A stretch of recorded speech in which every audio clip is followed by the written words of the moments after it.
हाय दोस्तों, नमस्कार। आप सभी को एक बार फिर से करियर पॉइंट के इस प्लेटफॉर्म से आप सभी का स्वागत करता हूं मैं। ओके, और अभी के वीडियो में हम लोग देखने वाले हैं कि दीप्तिमान और अदीप्तिमान वस्तुओं के बीच क्या अंतर होता है। ठीक है, अर्थात इसे एक और नाम से भी जाना जाता है प्रदीप्त और अप्रदीप्त वस्तुएं। ठीक है, इंग्लिश में इसे कहा जाता है लुमिनस और नॉन लुमिनस सब्सटेंस। ठीक है दोस्तों, यहाँ पे मैं लिख दे रहा हूं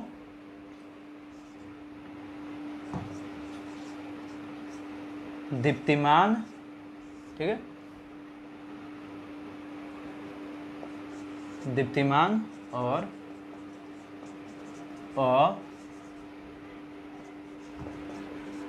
अदीप्तिमान वस्तुएं। ठीक है दोस्तों, और इसका क्रमशः एक अन्य नाम भी होता है, जैसे प्रदीप्त और अप्रदीप्त।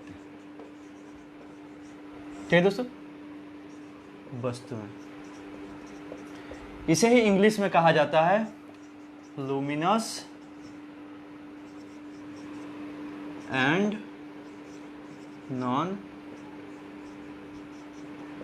Luminous substance. ठीक है दोस्तों, यहां पे लिख दे रहा हूं सब्सटेंस। ठीक है दोस्तों, अर्थात जैसे ही मैंने टॉपिक को डिनोट किया, यहाँ पे आप लोगों को समझ में आ गया होगा कि मैं किस पे चर्चा करने वाला हूँ। तो इसको हम लोग देख लेते हैं। ये जो दीप्तिमान वस्तुएं हैं, सबसे पहले इसको देखते हैं, दीप्तिमान वस्तुएं। ठीक है, तो मैं आप लोगों को यहाँ पे बता दूं कि दीप्तिमान वस्तुएं वैसी वस्तुएं होती है जो स्वतः प्रकाश उत्सर्जित करती है। क्या? तो देखिए,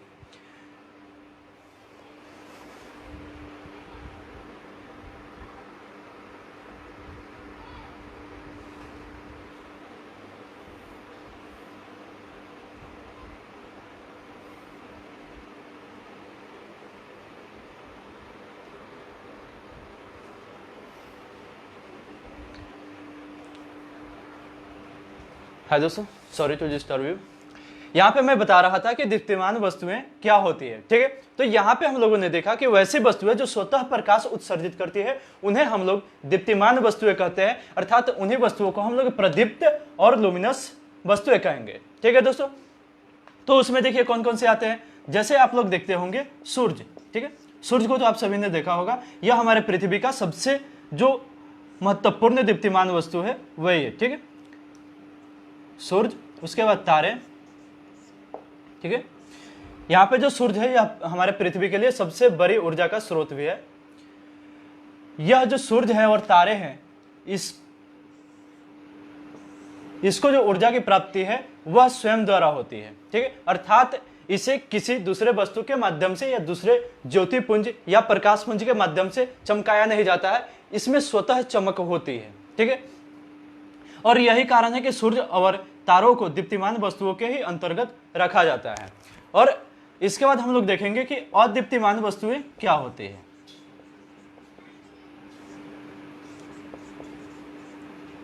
ठीक है दोस्तों, तो यहां पे हम लोगों ने प्रदीप्त या दीप्तिमान वस्तुओं में देखा कि वैसी वस्तुएं जो स्वतः प्रकाश उत्सर्जित करती है उन्हें हम लोग दीप्तिमान वस्तुएं कहेंगे, जिसके अंतर्गत हम लोगों ने देखा सूर्य और तारों को, जो कि स्वयं प्रकाश उत्सर्जित करती है। इन्हें किसी दूसरे प्रकाश स्रोत की आवश्यकता नहीं होती है। जबकि जो अदीप्तिमान वस्तुएं होती है इनमें स्वयं की चमक नहीं होती है। ठीक है दोस्तों, यह स्वतः प्रकाश उत्सर्जित नहीं करते हैं।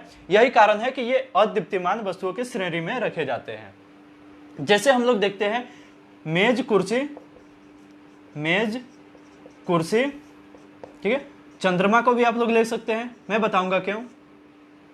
यहां पे जो मेज और कुर्सी होता है यह मेरा मार्कर ही हो गया, यह अदीप्तिमान या अप्रदीप्त वस्तुएं है। इसका कारण क्या है? तो इसका कारण यही है कि यह स्वतः प्रकाश उत्सर्जित नहीं करते हैं। ठीक है, अतः यदि किसी दूसरे प्रकाश स्रोत द्वारा इन पर प्रकाश करने नहीं आ पाते तो इन्हें हम लोग देख नहीं पाते। ठीक है, क्योंकि यह हमारे लिए अनविजिबल बन जाती है। ठीक है दोस्तों, क्योंकि मैंने प्रकाश वाला वीडियो में बताया था कि यदि किसी वस्तु को हमें देखना है तो उसके लिए यह जरूरी होता है कि उस वस्तु से प्रकाश किरणों को टकरा करके हमारे नेत्र तक पहुंचना चाहिए। ठीक है, परंतु यहाँ पे यह शर्त पूरा नहीं होगा। कब? जब कोई प्रकाश की किरणें इस पे नहीं पड़ेगी, और यही कारण है कि इसको हम लोग नहीं देख पाएंगे। यहाँ पे मैंने चंद्रमा का नाम लिखा है। बहुत सारे लोग ऐसे भी हैं जिनको यह आश्चर्य होगा कि चंद्रमा को अप्रदीप्त या अदीप्तिमान वस्तुओं के अंतर्गत क्यों रखा गया है, जबकि चंद्रमा रात्रि को हमें चमकता हुआ दिखाई पड़ता है। तो इसका मुख्य कारण यह है कि जो चंद्रमा होता है इसका कोई अपना प्रकाश नहीं होता है। जब सूर्य के हमारे जो पृथ्वी है, जब पृथ्वी के पिछले भाग पे सूर्य चमकता है, यानी हम लोग के तरफ नहीं चमकता है, तो उस समय भी जो सूर्य का प्रकाश है यह चंद्रमा तक पहुंचता है, ठीक है। और इसी चंद्रमा से टकरा करके उसका जो कुछ भाग है वह हमारे पृथ्वी पर पहुंचता है। यही कारण है कि चंद्रमा को हम लोग चमकते हुए अवस्था में देख पाते हैं। अर्थात यह कि सूर्य का प्रकाश ही चंद्रमा से परावर्तित होकर के हमारे नेत्रों तक पहुंचता है, और यही कारण होता है कि चंद्रमा हमें चमकता हुआ दिखाई देता है और हम लोग चंद्रमा को दीप्तिमान वस्तु समझ बैठते हैं, जबकि ऐसा नहीं है। चंद्रमा अदीप्तिमान वस्तु का एक बहुत ही महत्वपूर्ण उदाहरण है। ओके दोस्तों, तो यहाँ पर हम लोगों ने देखा कि दीप्तिमान और अदीप्तिमान वस्तुओं के बीच क्या होता है, अर्थात लुमिनस और नॉन लुमिनस सब्सटेंस के बीच क्या डिफरेंस है। ठीक है दोस्तों, तो इसके अगले वाले वीडियो में हम लोग देखेंगे कि प्रकाश का परिवर्तन क्या है, ठीक है, उसका क्या यूजेज है हमारे जीवन में। ठीक है, तब तक के लिए आप लोगों से विदा लेता हूं। धन्यवाद।